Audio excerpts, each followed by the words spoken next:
दुनिया एक बार फिर परमाणु हथियारों की दौड़ के बेहद खतरनाक मोड़ पर पहुंच गई है। 5 फरवरी 2026 को अमेरिका और रूस के बीच लागू आखिरी परमाणु हथियार नियंत्रण समझौता न्यू स्टार्ट समाप्त हो गया। इसके साथ ही दोनों देशों पर अपने परमाणु हथियारों को सीमित रखने की सभी कानूनी पाबंदियां हट गई।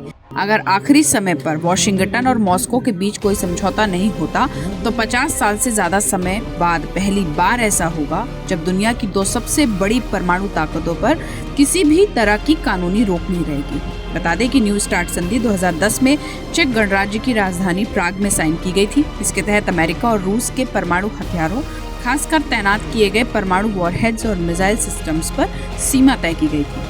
संधि के खत्म होते ही अमेरिका और रूस अब किसी भी कानूनी बंधन के बिना अपने परमाणु कार्यक्रमों का विस्तार कर सकते हैं। अब ना तो हथियारों की संख्या पर कोई सीमा है, ना ही निरीक्षण की कोई बाध्यता। यही वजह है कि एक्सपर्ट इसे परमाणु हथियारों की नई दौड़ की शुरुआत मान रहे हैं। संयुक्त राष्ट्र महासचिव ने चेतावनी दी है कि 50 साल में पहली बार दुनिया ऐसी स्थिति में पहुंच गई है जहां दो सबसे बड़े परमाणु ताकतों पर कोई नियंत्रण ही नहीं बचा। अमेरिका और रूस मिलकर दुनिया के 80% से ज्यादा परमाणु हथियारों पर नियंत्रण रखते हैं। यूक्रेन युद्ध के दौरान रूस की ओर से सामरिक परमाणु हथियारों के इस्तेमाल को लेकर दिए गए संकेतों ने पहले ही वैश्विक चिंता बढ़ा दी थी।